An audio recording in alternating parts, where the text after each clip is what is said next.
안녕하세요. 코인킹 곽두판입니다. 솔직히 어제 테슬라 실적이 굉장히 좋게 발표되어서 나스닥 상승 그리고 비트코인의 상승을 기대했었는데 그 반대였습니다. 왜 반대였는지 한번 보면 어제 파월 의장 사전 녹화본 연설 그리고 새벽 2시 IMF 총회 토론 진행 중 파월 의장 금리 인상 0.5% 발언이 있었습니다. 기사 내용을 보면 이번 FOMC 때 확실히 결정을 내릴 것이고 앞으로 회의마다 결정을 하겠지만 다음 FOMC 회의에서는 0.5%의 인상안이 논의될 것이라 했으며 물가 상승률은 매우 높고 금리는 그에 비해 낮은 수준이라 했습니다. 그래서 계획했던 것보다 조금 더 빨리 움직이는 것이 적절하다고 합니다. 다음 달 5월 3일부터 이틀간 열릴 예정인 FOMC 정례 회의를 앞두고 이 금리 인상 0.5%는 솔직히 작년부터 언급이 되었던 이슈였습니다. 근데 그동안 계속 말로 0.5%를 올리겠다고 하는 것과 정말 5월달 0.5% 실제로 금리 인상이 됐을 때의 상황은 지금과는 굉장히 좀 많이 다르지 않을까라는 생각을 하고 있습니다. 지금까지는 계속 말로만 겁을 주다 5월 금리 인상 땐 진짜로 때리는 것이기 때문에 시장의 충격은 당연히 올 거라 보고 있습니다. 나스닥 비트의 차트를 보면 왼쪽이 나스닥, 오른쪽이 비트코인입니다. 나스닥 같은 경우 테슬라 실적 발표가 굉장히 잘 나와 저 또한 기대를 많이 했었는데 그에 반대로 어제 하루 고점 대비 저점까지 마이너스 4.14%가 빠졌습니다. 이제 그 과정 중에서 시간대를 한번 보면 00시 파월 의장 사전 녹화본 연설 일정이 있었는데 이때 뭐 별다른 언급 내용이 없었지만 새벽 2시부터 진행되었던 IMF 총회 패널 토론에서 금리 인상 0.5%에 대한 언급이 있었고 그 다음 나스닥은 추가 하락이 나왔습니다. 다음 비트 차트를 보면 비트도 마찬가지로 나스닥 개장 시간인 저녁 10시 30분부터 하락이 시작이 됐으며 새벽 2시 회담 진행하면서 금리 인상 0.5%에 대한 언급이 있었고 비트는 어제 하루 고점 대비 저점까지 마이너스 7.51% 하락이 진행되었습니다.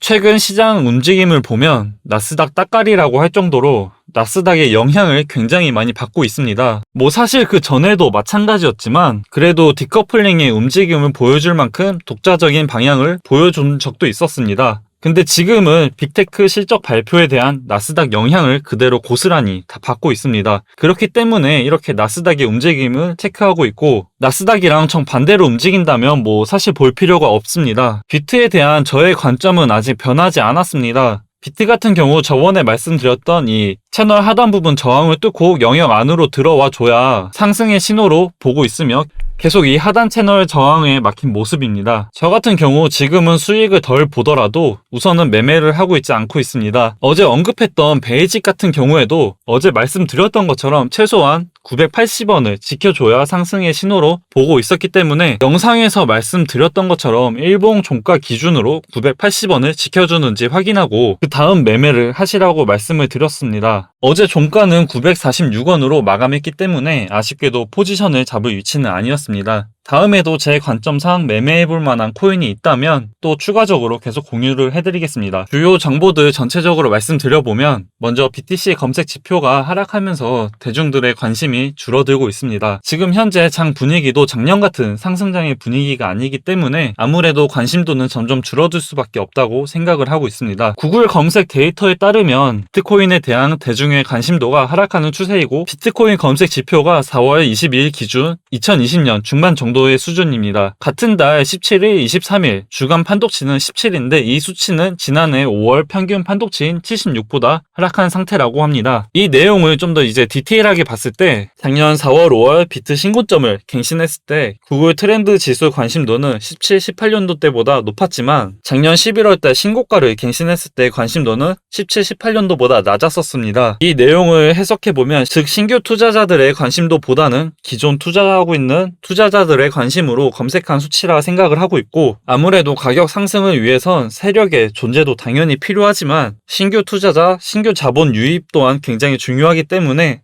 다시 한번 작년과 같은 부장을 겪으려면 이 비트코인의 관심도 또한 최소한 작년 수치보다 높아야 된다고 생각을 하고 있습니다. 그 다음으로 비트와 이더 일주일 평균 거래량은 1년 이내 최저를 기록했다고 합니다. 현재 거래소에서 비트코인과 이더리움 일주일 평균 거래량이 지난해 1월 수준까지 떨어지면서 약 1년 만에 최저치를 기록했습니다. 거래량은 좀 전에 말씀드렸던 구글 트렌드 지수와도 연관이 되어 있다고 생각을 합니다.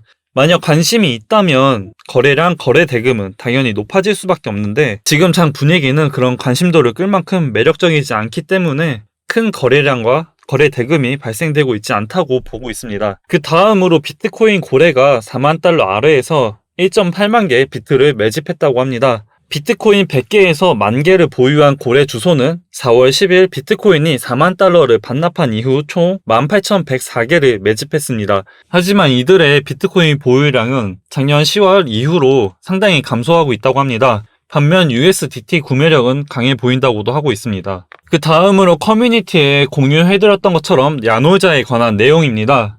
밀크는 야놀자 코인인 거 모두 다 아실 거고, 오늘 야놀자 3분기 미국 나스닥 상장 추진이라는 기사와 함께 밀크는 25.12%라는 상승을 보여줬습니다. 이 야놀자 나스닥 상장에 대한 이슈는 작년에도 잊을만 하면 한 번씩 나와줬던 소식들이었고, 모두 다 추진 기사였지 확정 기사 혹은 세부 일정에 대한 기사는 아니었기 때문에 오늘도 마찬가지로 오늘 하루 단기 상승만 보여줬습니다. 이번에도 마찬가지로 급등하는 모습을 보여줬지만 이제 가격이 다 빠진 상태이고, 만약 단타나 스캘핑을 하시는 분들이라면 이런 정보들이 나왔을 때가 기회겠지만, 그렇지 않으시면 다시 한번 고점에 물릴 수도 있으니 이런 기사에서는 항상 고점에 물리지 않게 조심하시길 바랍니다. 이제 제가 준비한 자료는 여기까지이고, 도움이 되셨다면 구독과 좋아요 한 번씩 부탁드립니다. 영상을 올리려면 아무래도 촬영하고 편집하고 또 썸네일을 만들고 그 시간이 생각보다 오래 걸리기 때문에 이제 저 같은 경우 최대한 빨리 구독자님들에게 전달해드리기 위해서 커뮤니티를 적극적으로 활용을 하고 있습니다. 오늘도 야놀자 이슈 그리고 금일 일정에 대한